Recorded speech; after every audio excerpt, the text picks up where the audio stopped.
Okay. Welcome to our session on Friday morning at 10 o'clock, where we talk about resurrection. We have just watched a short video from Paul Selig in the guides. And before we launch into the reading, we're going to talk about a few things that we saw. What I heard clearly, Sandra, was when I agree to it on this level, it's the small self. We're in agreement. There's war, there's blah, blah, blah, blah. But I can take any of these situations.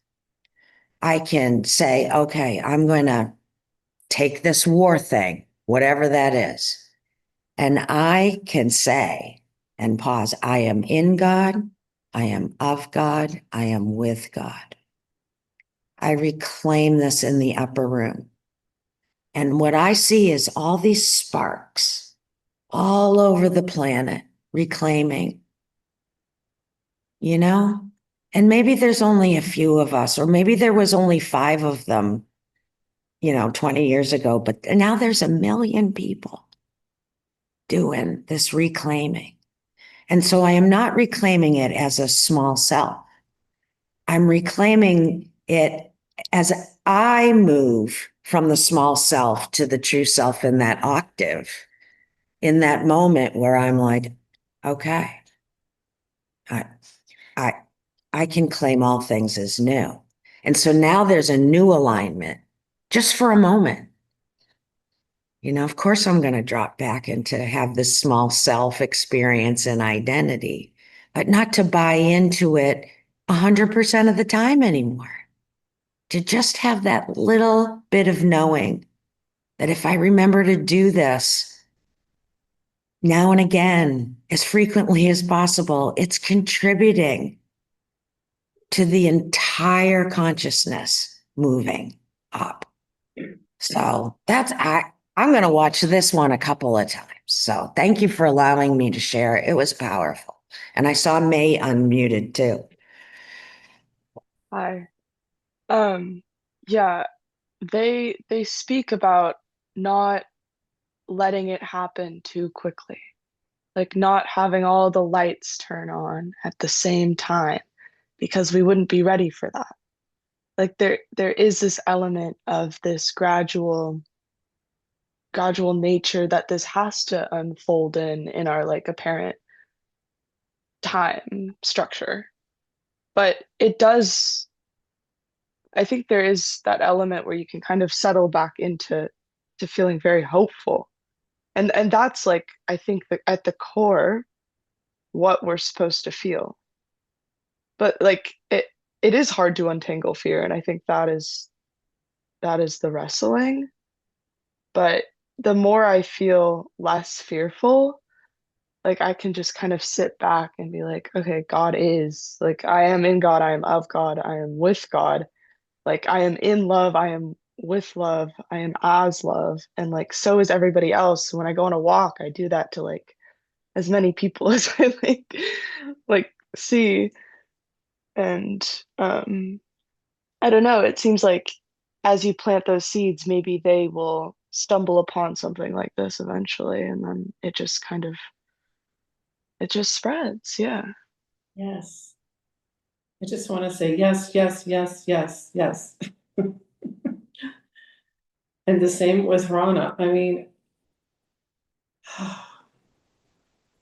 what comes to mind is it's so easy to go to what's happening across the entire planet.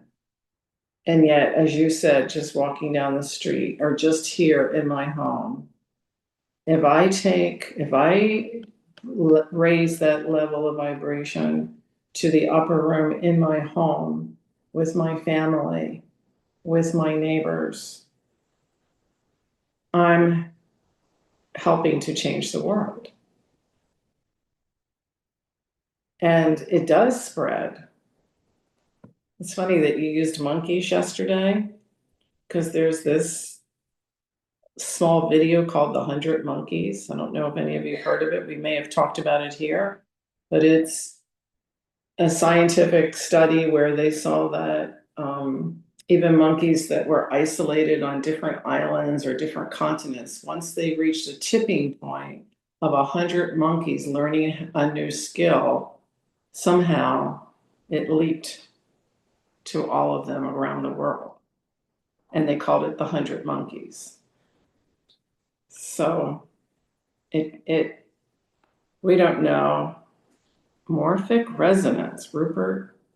Say that out loud, Amy.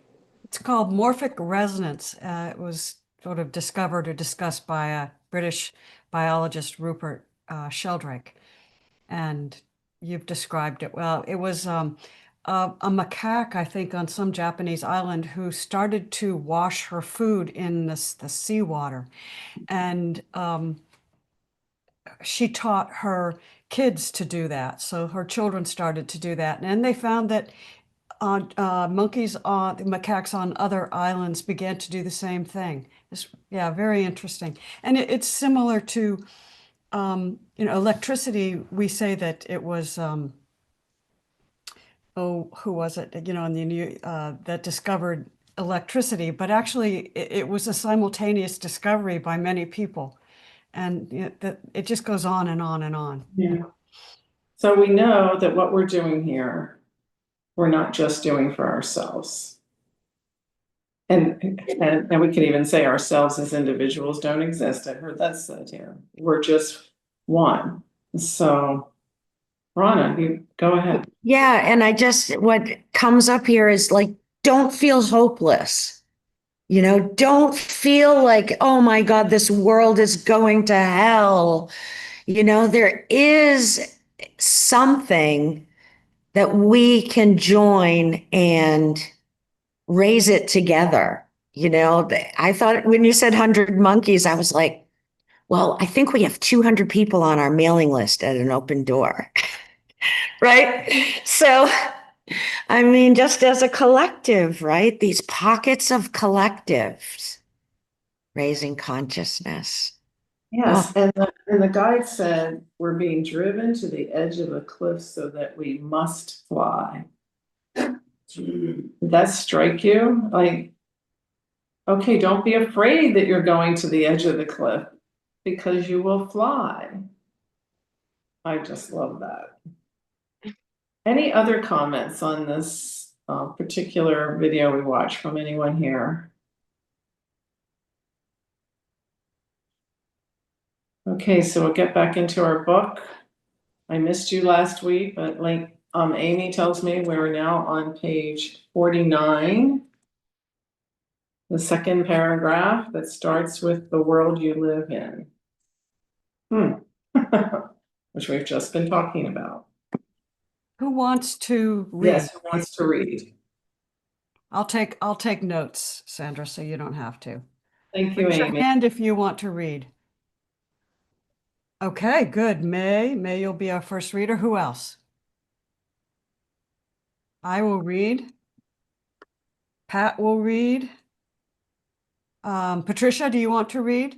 Yeah, she raised her hand too. Okay, and Patricia. Okay, let's see how far we get there. And anyone else can just let us know.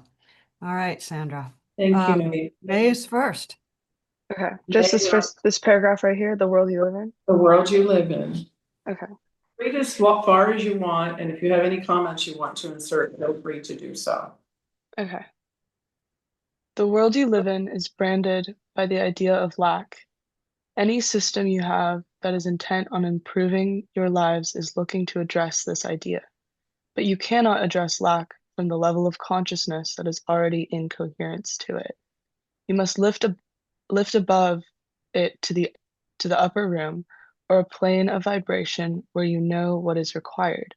And the lifting of the old to the new in the claim we offer you, behold, I make all things new, the act of reconciliation sung into being by the one who knows he is, will in fact replace the idea of lack with the nature of source, which is omnipresent. There can be no lack in God, so there can be no lack ever. Wow, isn't that what we were just talking about? Yeah. Literally.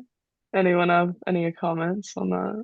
That's on that. Yeah, I mean, even like, so they're using lack as the example, right? But you can fill that blank in with any belief at all. And this I is, feel I like think, a soldier. yes, yes, yes. And the key, to me, the key sentence, it's like, you're trying to improve things at the level that where the problem is. Was it Einstein that said you can't do that? You can't solve the problem at the same level at which it was caused. So, Yes. but you can address lack. Oh, and you cannot address lack from the level of consciousness that is already in coherence to it. And that's what I've been doing my entire life. Trying to solve the problems at the level where they were created and agreeing that they were problems to begin with. Yeah, you get stuck in that same loop and loop Yes. until you start spiraling a different direction, and then things And I love start that turning. idea of a spiral, yes, and it can spiral upward. Yeah. My friend told me that a couple months back, and it changed the way I was like perceiving everything. Like she was talking about like the book Siddhartha in that context also. And I'm like, and then I listened to that and I was like sobbing. Did you say, It's did so you say good. Siddhartha? Yeah. Great book by Herman Hesse. Yes, great book. Mhm. Amy, you were going to add to that. Oh, just that very simple, but in the claim, behold, I make all things new, that is an agreement. And I just keep being reminded that when we're here in the dream, we do have to say that we are in agreement to being lifted up, and then it's done for us. You know, we're not Love, lifting ourselves up. We're not making ourselves fly. We're saying, I agree that flight is possible, and then it is done for us. We just have to Yeah. say we're in agreement. There's an that's element of surrender. Yeah. so perfect, Amy. Perfect. I have had flying dreams. I've had them all my life. And when I have a flying dream, it is the most amazing feeling of flying. Are you, Rick, have you had those too? Saw your thumb go up, but Yes, it's, tons, lots of them. Probably at least once a week. Oh, it just feels, oh my gosh. And the higher you get, the better it is. All right, would you like to read another paragraph, May, before, and then we'll go on? Yeah. Okay. That seems impossible, he says, hardly. It already expresses, but understand, friends, your hands are in tight fists. Give me what I should have. They are not open, saying thank you for the plenty that exists in this realm and in the realms beyond it. You become the recipient when you say thank you. You become the observer to lack when you confirm its presence. And in that act of confirmation, you contribute to lack. Now, some of you hardy souls say, well, let me find the lack so that I can fix it. And while this is noble and often needed, you are acting preemptively when it is what really requires is a way of consequence through intention. When you feed one man, you've served him well. But when you realize that the act of being from the upper room can eradicate hunger, you have worked the miracle by being in support of true expression. There is no lack in God. Oh, I just love this book. That paragraph, that Yeah. paragraph. It talks about the not being cinched, the the the spreading, or like what was the word we were talking about earlier? It'll come to me. It's the Course in Miracles to me. I want to see things differently. When my perception is changed and I perceive it differently, that's I honestly, the first couple of times this happened, I would think, wow, they've changed a lot. And then I realized they hadn't changed. I was perceiving differently. Or maybe they had changed. Who knows? But it's like a miracle, just like it says, you work a miracle when you perceive it differently. Amy, who was next for reading? You wrote that down. Oh, I'm next. I'll read. Thank you, May. And I just want to say, Sandra, you started out by saying you feel sick. You don't look sick at all. You know, it's amazing how this. I'm not sick. No, it's amazing what happens in this frequency, in this tone. Hmm. Blows my mind. Paul interrupts. Is this like the loaves and the fishes? It's a good illustration.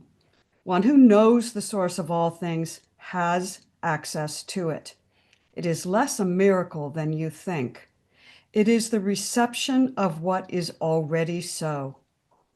The lack you experience on this plane, be it hunger, be it inequity, be it lack of love or compassion for your fellows, is the product of the small self in defiance of its true nature.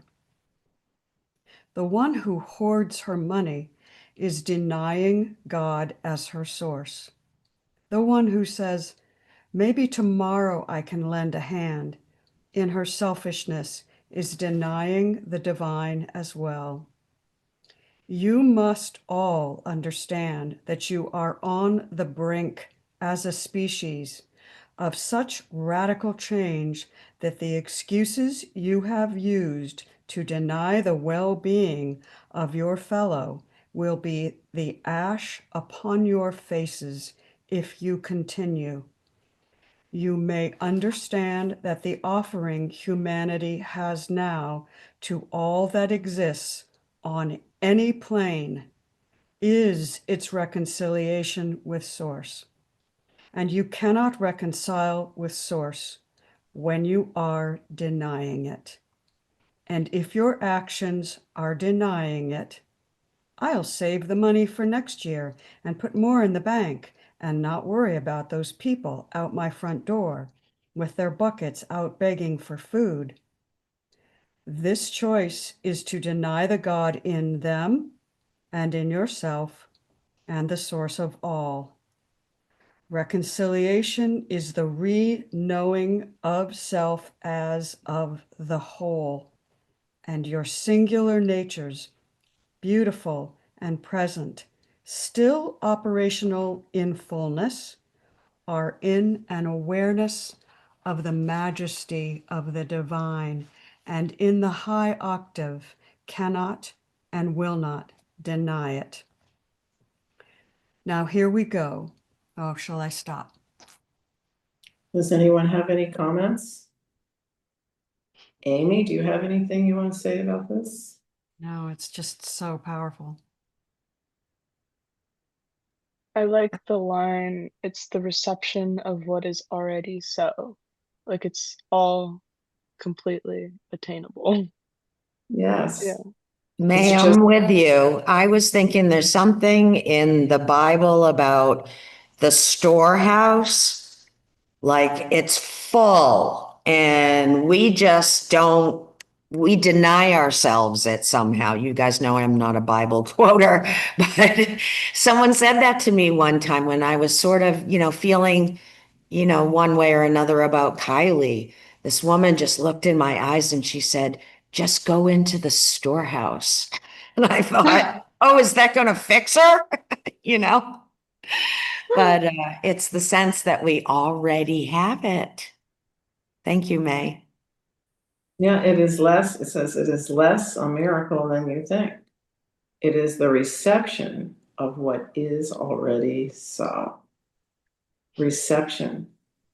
All we have to do is recognize it, realize it. I like that word realize. That's what the course says too, like in like every other sentence.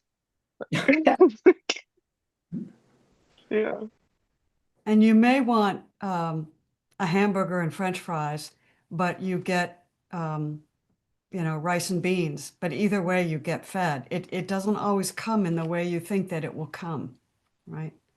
Yes, good point. Yeah. And Paul, the guides say that over and over again. you will not know, and you can't say, "Oh, give me my plate of food right now. That's exactly what I feel like eating in this moment." You will get the assistance. It may not come in the form that you think it should come as the small self. Yeah, I'm thinking it's even, well, I don't know, but it isn't even about wanting specific things. It's about raising ourselves to the deep knowledge of the truth of our being, which is everything is already perfect. Everything. And any desire or like that.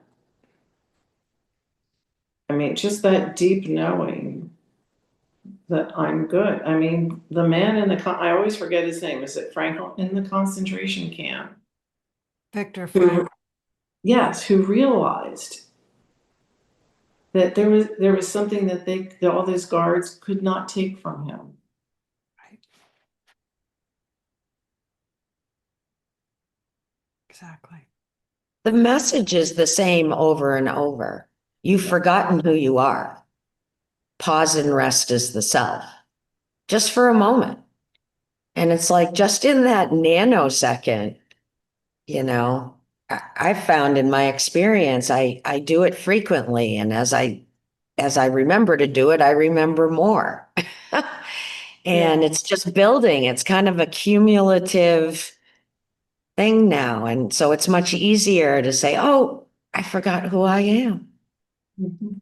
And by doing that, you remember who everyone else is at the same time. Then that just like, yeah. Yeah. I like the phrase, to know the knowing. I like saying that, I like feeling that, to know the knowing, knowing. Yes. And when you speak, William, I hear the words, but I also feel this, well, I'm feeling it with everyone really this morning, this lift. The lift. We're in the upper room.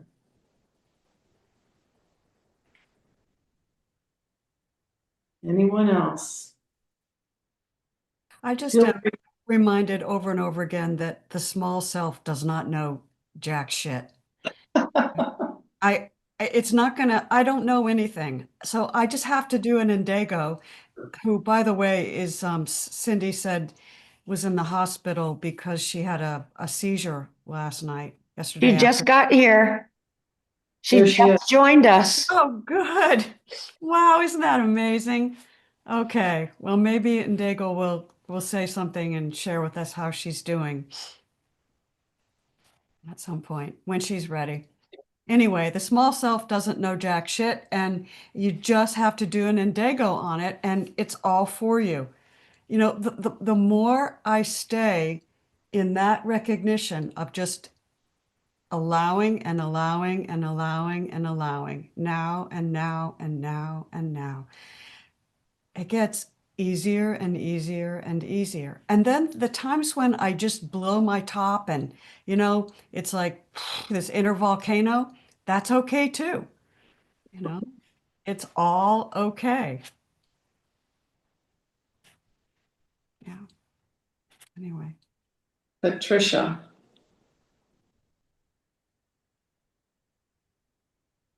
So the small self may know shit, but when it's a volcano, it's a volcano. So therefore, it's a reminder to allow to the now, to the now, to the now, out to the volcano after the eruption. It's true, but sometimes it's really fun to be in the now in the volcano. So to be in the small self. No, to be in the big self, to be, or, whatever, but just to really enjoy that expression. It's so powerful and so releasing. I'm And a little confused though. Excuse me for interrupting you, Amy. It's like it's the small self that is having the Vesuvian eruption, shall we say, right? That happens to be part of the big self or the of God. Is that what you mean? I'm just trying to clarify.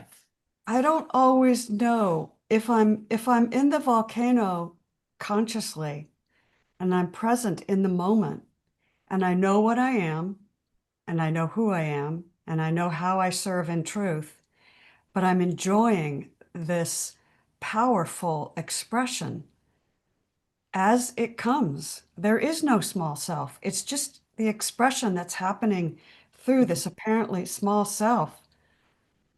You know, Okay. there's nothing wrong with that. It's like a 2-year-old who's having a meltdown because she's tired. You know, would you say, "Oh, you're in your small self"? No, she's just being her authentic self, right? Yeah, yeah, and it's okay. I guess that may be comparing apples and oranges, but I think that's beautiful and it gets rid of guilt. Mhm. You know, there's no guilt here for having the volcano moment, which I did this morning, but I'll save it for another meeting. You know, and it's true, Patricia. After the volcano quit erupting, finally, there was this nudging to put my hand on my heart and just be still for a second, you know? And it was like the mind is, and there's just this knowing it's just what happened, you know? But if I could raise a question, it confuses me, Amy.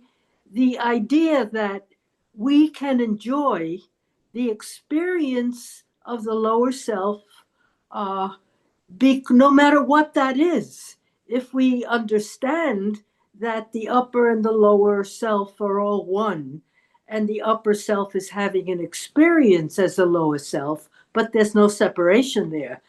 But my question and fear is that that could take us into very dark places of behavior. And it would be all right because it's an experience. Now, how can we differentiate between acts of horror against our brother, which is ourselves, and a loving gesture towards ourselves? Well, I think Rupert Spira would call that solipsism, which is the belief that the way that I perceive the universe is the only way that the universe exists.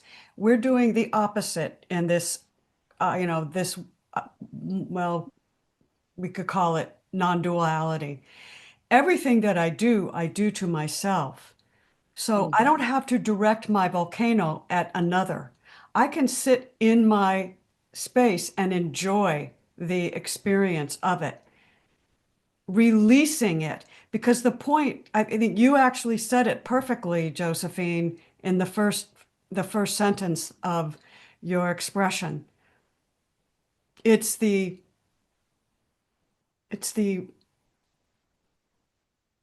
one who knows who she is, who he is, the eternal unlimited, having an experience of powerful emotion.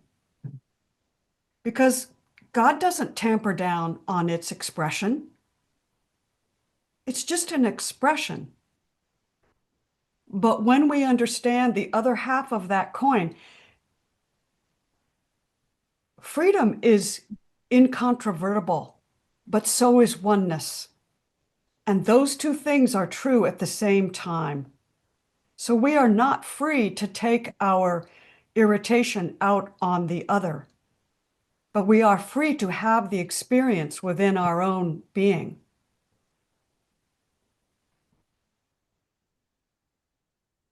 This is I still don't understand. Or I- maybe what you're saying is something I should just accept. And that is that whatever my expression is, whatever I do is being done under the full knowledge of who I am as the higher self, because of, as I said, no separation between the higher and the lower. The lower is just an expression of the higher's wish. And that experience, which you say, is an experience that the higher is enjoying. just to have that experience, as I said, could take us into very dark actions that would you still say is an experience that we are enjoying?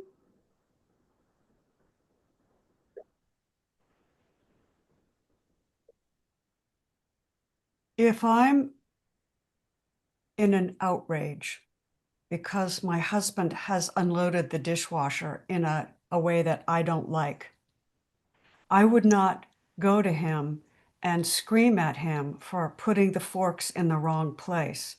But I might go into the privacy of my own room and really allow that anger to come up and to explore it and to be with it.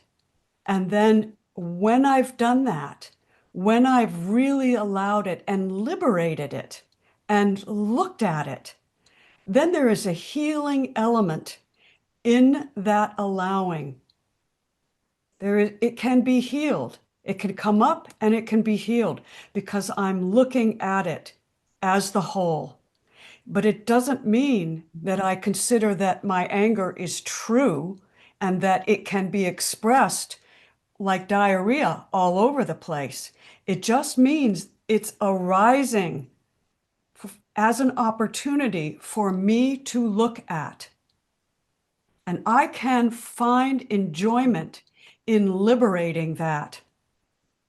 But I do that without involving a seemingly separate person in it. Because if we keep it down and we don't liberate it, then we never heal. That's what I'm saying. I understand that, and in principle, I think I see what you're saying. But if you, rather than going into the room and exploding, you took a knife and beat your husband with that knife as an expression of your anger, what controls do we have? Do we have some kind of, and yet I don't understand if we apply a value system to what is permissible or good or bad, and we don't use those good or bad designations. But what's the difference? It is that we recognize oneness. And why would I not do that? Because I'm doing it to myself. Yeah.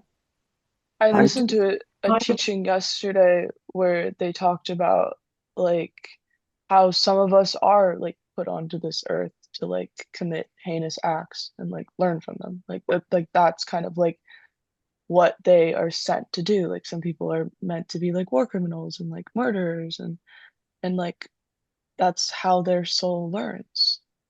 And like I think there is this element of like we don't get to, or I mean like that was their choice. They agreed to that when they came here.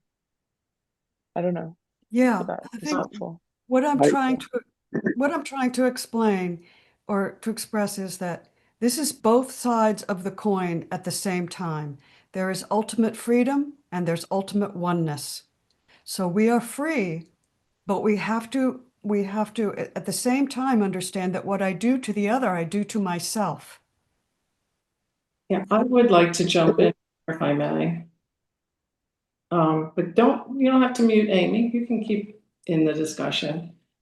Josephine, I fully understand what you're expressing. And I have felt that myself many times on the spiritual journey. Is there no right and wrong? Are we condoning all behavior? And I've wrestled with it, and I've also asked for guidance and sat with it for a long time now. And so what I'm about to say, I'm not saying as I think I know the answer. It's quite the opposite of that. I don't think I know the answer. But I have come to a place of some comfort with this. So there is for me, I've noticed there's this seductive quality to some feelings. I don't know where it comes from. But there have been times when I have expressed anger, and I notice now with my ability to watch my own behavior, which I wasn't able to do before, I've noticed that there's this seductive quality and that I am kind of liking being angry. Now, before, I never would have said I liked being angry. I would have said, I don't like being angry. They made me be angry. But now I've noticed the seductive quality to all the emotions that are available to me. And I don't want to speak for Amy, but I think she's speaking to that. And once I'm aware, now I'm a person, a manifestation, whatever I am, who notices these things. And because I can notice them, I can kind of feel them and observe them with a somewhat detachment, and also it can be with amusement. Look at her, there she goes again. It can be with joy, like I've described before here with all of you about the sadness of losing my daughter, but at the same time, feeling the joy of feeling the sadness, the joy of feeling the sadness, which sounds paradoxical. There's another element to this, though, that I think goes more to the heart of your question. And I think that's the whole idea of freedom. And for me, when I scale it up, this is not just about Sandra being a little bit angry about something. When I scale it up to the idea of war and the Holocaust and all of those things, what I have come to, and once I want to put in a caveat here, I'm not saying this is the truth. I don't know if it is, but I believe in freedom of choice. I believe the guides have talked to us about freedom of choice. I think the Course in Miracles talks to us about freedom of choice. That whatever this miraculous, mystical experience we're having, we were also given this ability to choose. So when Amy described going into another room is one choice, stabbing someone is another choice. And because of that freedom of choice, this is why we're in the situation we're in. Not everyone is choosing to be loving. Some of them are choosing to go down the dark path, what I call the dark path. And it's that's why I sometimes feel a little out of sync here, because I do believe in freedom of choice. I see it in myself. Sometimes I make choices that I regret. So what I think these guys are telling us, that all of humanity has been somewhat in agreement with what's going on, and that they're telling us that we can move to a higher plane as a species. And that with that, we have to decide to be in agreement with it. So I am coming from, and my reasoning goes like this. Number one, we are one, and that divinity is love. That divinity also wants to have many different kinds of experiences. And in order to have that, it must devolve into the lower self and then do whatever, go into the room to express anger, take a knife to our brother, which is ourself. But where I find it difficult to accept is that there is joy in that I, who am the one that is love, would want to experience the anger, the hate, that whatever that feeling is, that would take a knife to my brother, myself. That I've taken that. I've asked that question of many, including Rupert, and the answer that I get is that there is no answer. There is no why. There is no why my loving whole self would want to devolve into having an experience of taking a knife to my brother. That's as no answer.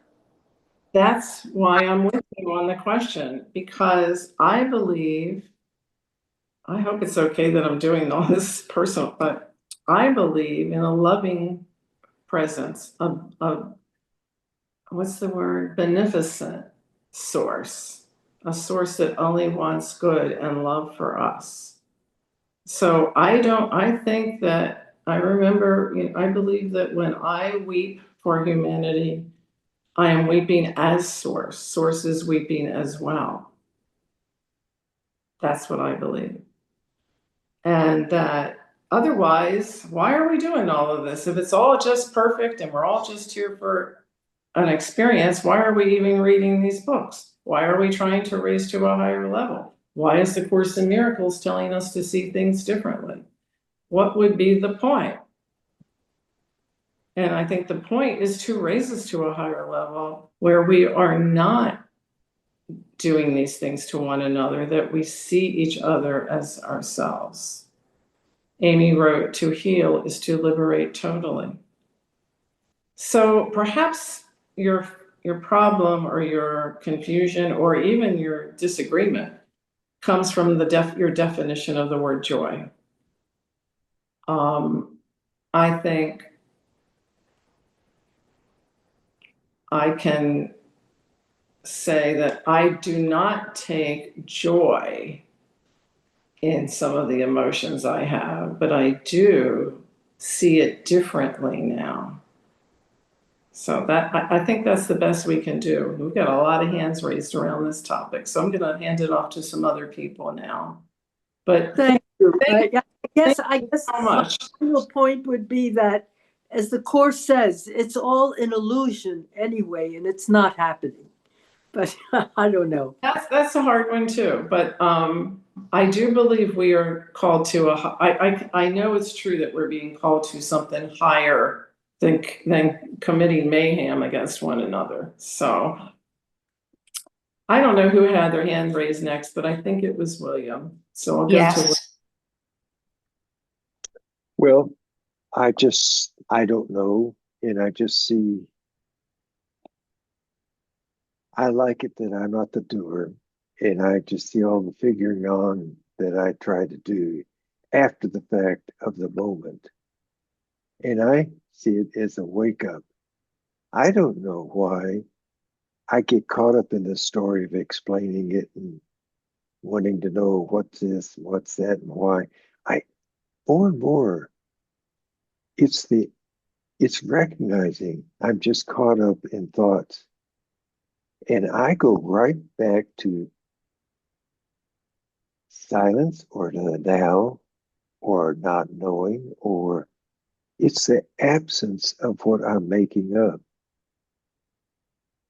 And so for me, it's just that, oh, wow, I sure did get caught up in my story about everybody's stories and recognizing it. So it's, again, to me, it's waking up to what is going on, is that recognition, and then being present and being aware. That seems to be what I point toward in the silence of it, in the moment of it. And I don't know why and what and what. I don't have to have a purpose, because in this moment, that's been hard for me to just let go of wanting that purpose, of wanting the reason why, of being that good a person or explaining what. I don't have to do any of that because it just is. And when I go to the silence, Thank you, William. As always, lovely. Patricia.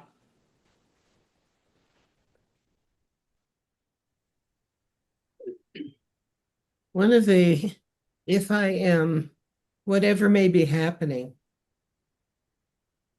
if I'm in acceptance, I just accept it right now that I'm upset, I'm angry, whatever the emotion may be or the thought may be. Um, I can give a concrete example. I'm aware that I'm afraid. I'm aware that I'm afraid of a response. If I do this with my friend, I'm afraid she'll respond badly. So there's fear. So in that awareness and accepting it,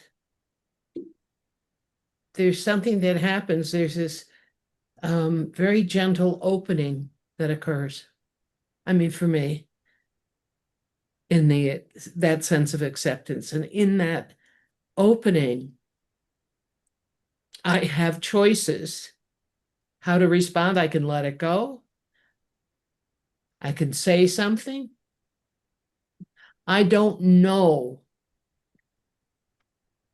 is my best friend. I don't know. Back to the moment. Back to the moment. Because this is what is. So acceptance seems to me, is that first step. Then if I need to have a hissy fit or a temper tantrum, I can do that. Or if I choose to be sad and cry, I can do that. But I have to accept it first. I have to know. And even when I don't know, it's okay. I don't know what this feeling is. I'm accepting that I don't know. And this dance, this continual dance of life, that's how I see it. Yeah. And I'm learning how to dance it. Thank you. Thank you, Patricia. So I think you ended right before we got into on page 51. I just want to offer up if Alka wanted to share, because I thought you had your hand up earlier, and in the tradition of us, we don't really let that happen. Let's hear from you, Alka. Okay. Well, everything I'm going to say has been said by one person or another, but I just wanted to say to Josephine,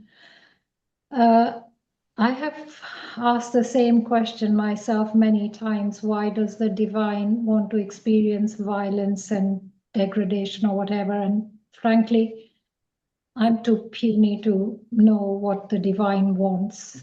But what I know, what I've learned about myself over many years is that when I hurt someone, I feel so bad afterwards for so long that I decide not to do it again.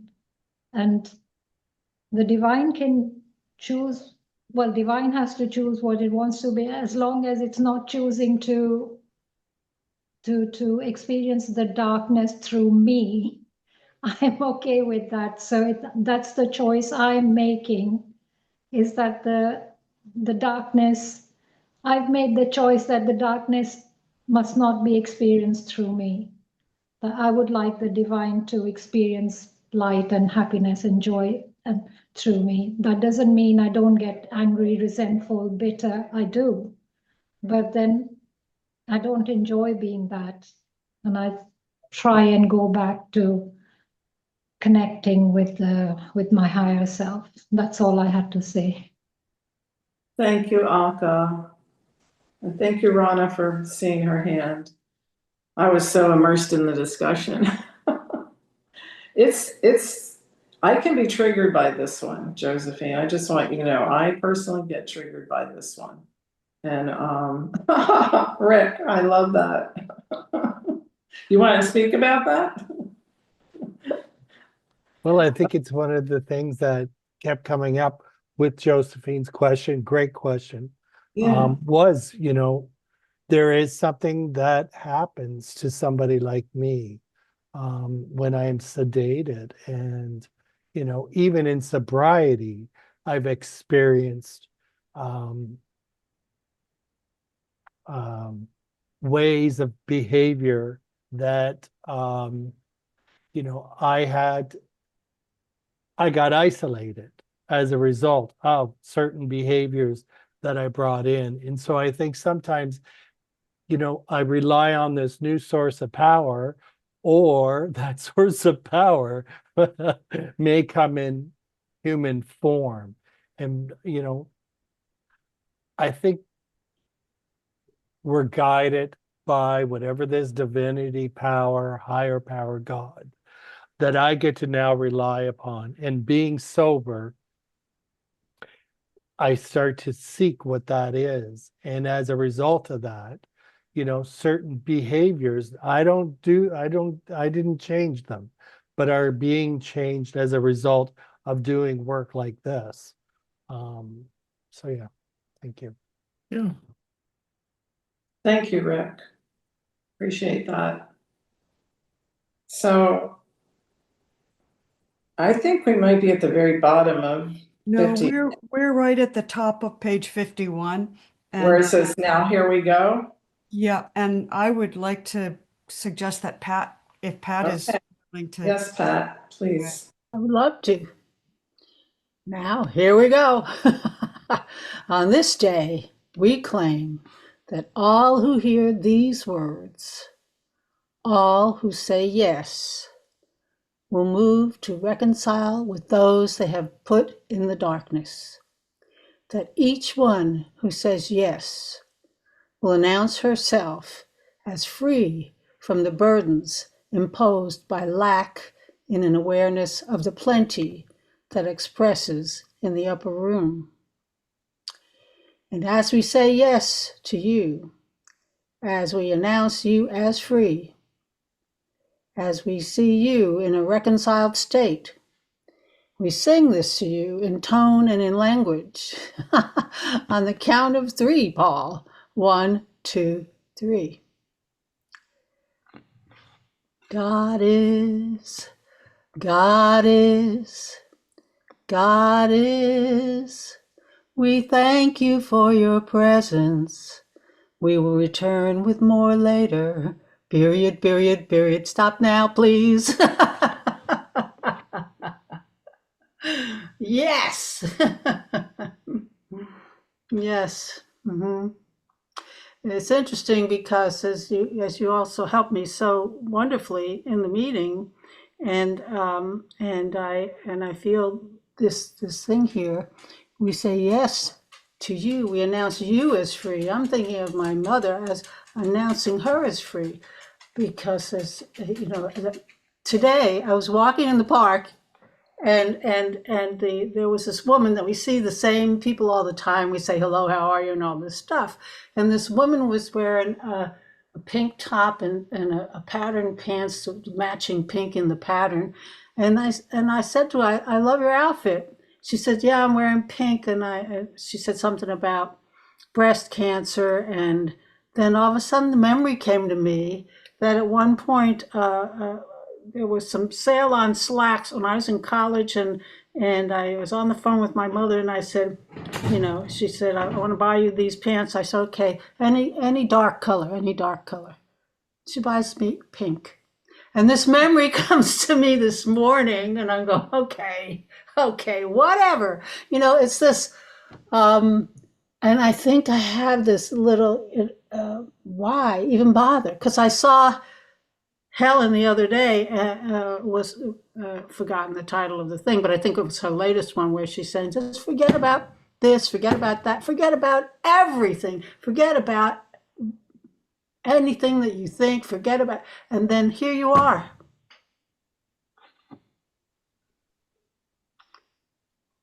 Here now and don't know anything because you forgot about everything.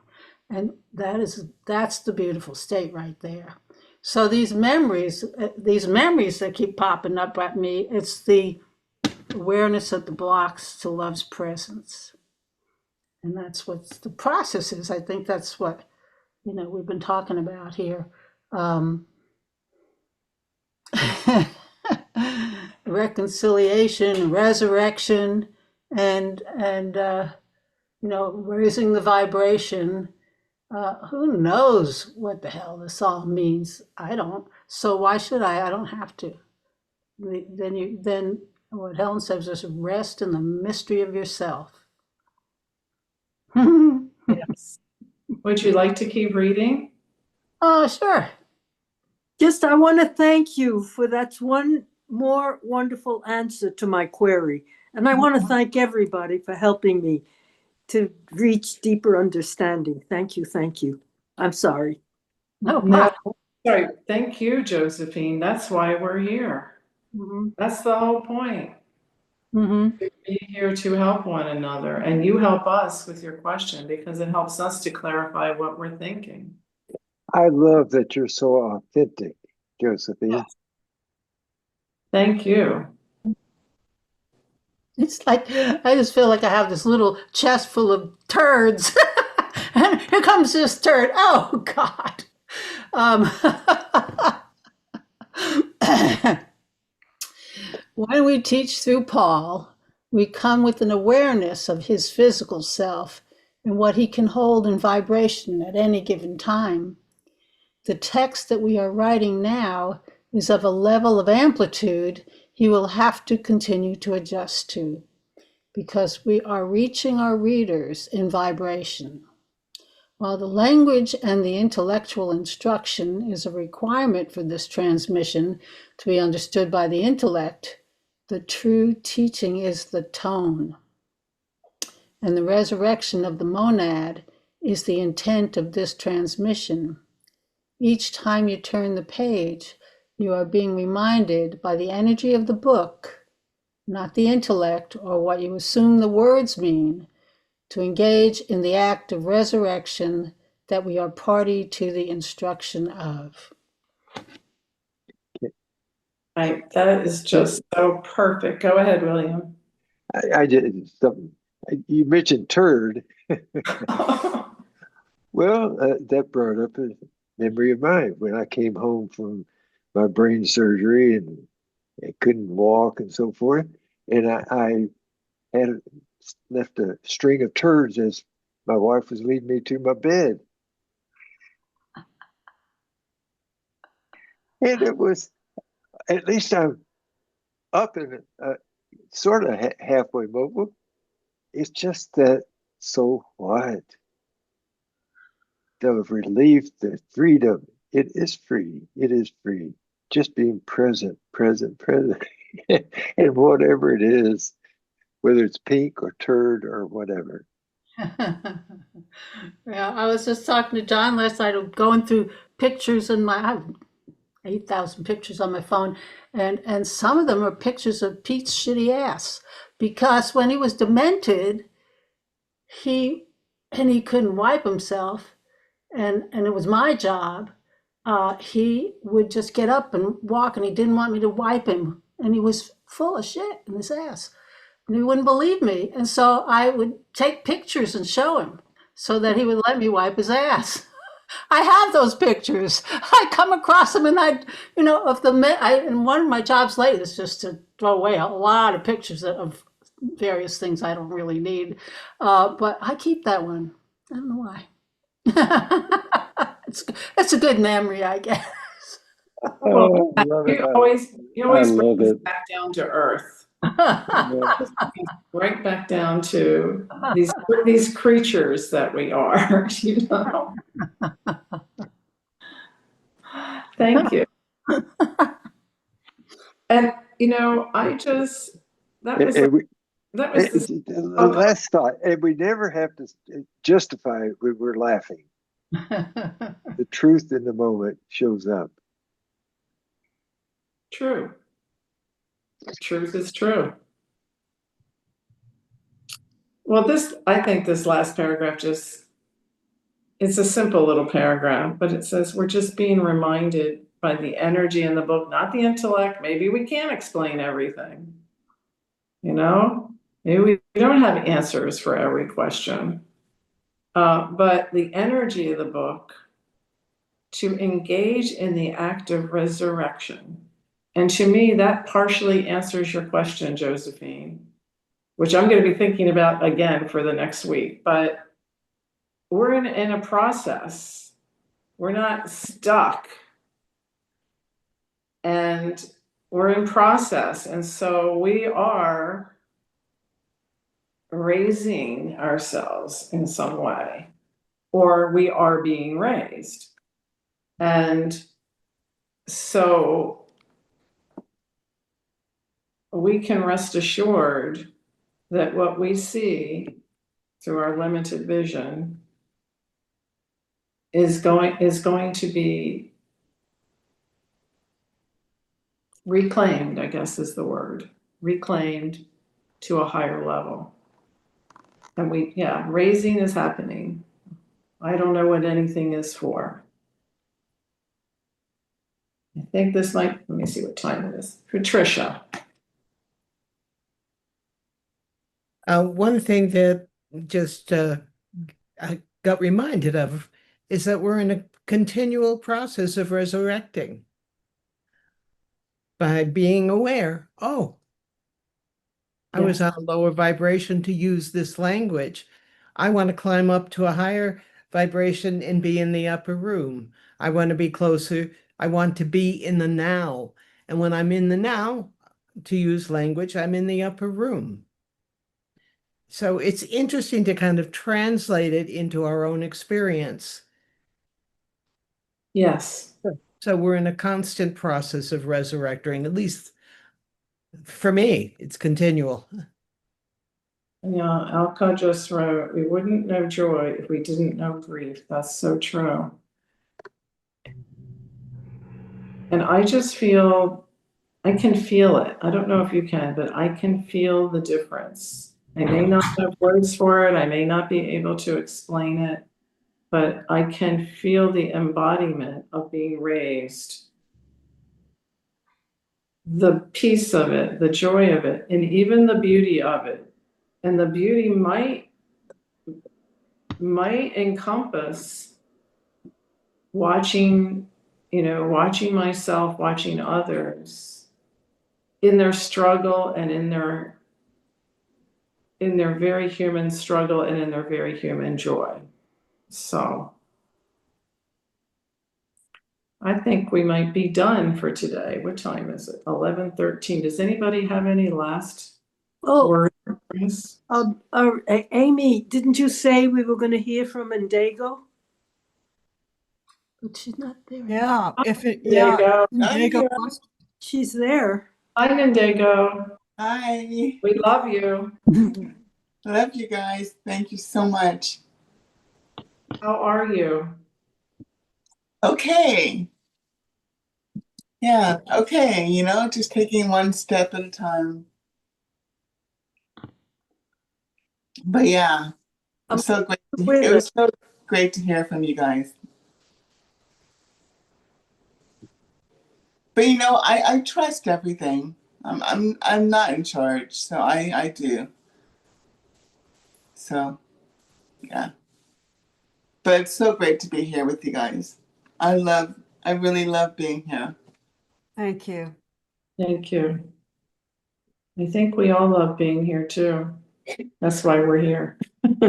Amen. Yes. Thank you, everyone, for being here. And thank you, Sandra, for leading us today. Where And did you leave off? Okay. We left off on page 52, and we'll start next time on the second paragraph. Now, party means. All right. Thank you. Excellent. All right. I'm going to stop the recording. Happy weekend, everyone. Good to be